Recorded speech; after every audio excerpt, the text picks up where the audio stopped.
Hello viewers, இது திரைச்சாரல். இன்னைக்கு நம்ம இந்த வீடியோவில் எதை பற்றி பார்க்க போகிறோம் சொன்னால், பா.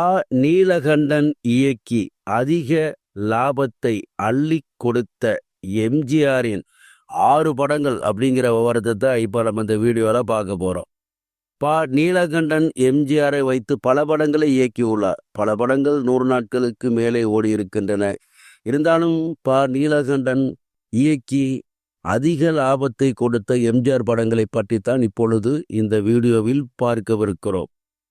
ஒன்று, சக்கரவர்த்தி திருமகள். எம்ஜிஆர் அஞ்சலி தேவி நடித்த படம்.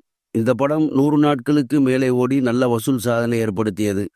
பல இடங்களில் நன்றாக ஓடி நல்ல வசூல் பெற்றது.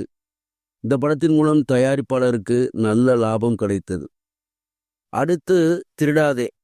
எம்ஜிஆர் சரோஜா தேவி நடித்த படம். இந்த படம் 130 நாட்கள் வரை ஓடியது. பல இடங்களிலும் நன்றாக ஓடி வசூல் சாதனை ஏற்படுத்தியது. நல்ல வசூல் பெற்றது. அடுத்தடுத்து திரையிடப்பட்டு நல்ல வசூலும் கிடைத்தது. இந்த படத்தின் மூலம் தயாரிப்பாளருக்கு நல்ல லாபம் கிடைத்தது. அடுத்து, காவல்காரன். எம்ஜிஆர் ஜெயலலிதா நடித்த படம். இந்த படம் 125 நாட்களை தாண்டி ஓடி நல்ல வசூல் பெற்றது. பல இடங்களிலும் நன்றாக ஓடி வசூல் பெற்றது. இந்த படத்தின் மூலம் தயாரிப்பாளர் சத்யா மூவிஸுக்கு நல்ல லாபம் கிடைத்தது. அடுத்து, மாட்டுக்கார வேலன்.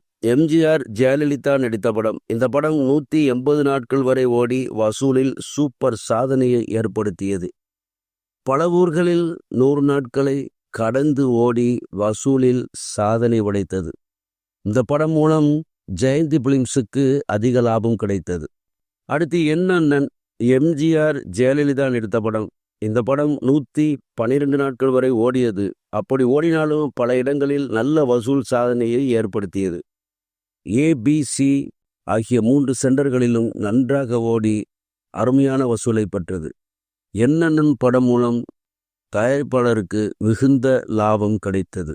அடுத்து, நீதிக்கு தலைவணங்கு. எம்ஜிஆர் லதா நடித்த படம். இந்த படம் சென்னையில் 125 நாள் ஓடியது. நல்ல வசூல் பெற்றது. பல இடங்களில் நன்றாக ஓடி நல்ல வசூலும் கிடைத்தது. இந்த படம் மூலம் தயாரிப்பாளருக்கு நல்ல லாபம் கிடைத்தது. மற்ற சில படங்கள் நன்றாக ஓடினாலும் அந்த படங்கள் எல்லாம் இப்பொழுது சொல்லப்பட்ட படங்களுக்கு பின் தான் வரும். சரி வியூவர்ஸ், இந்த கடனத்துடன் முடிகிறது. அடுத்து ஒரு நல்ல சந்திக்கிறேன். நன்றி.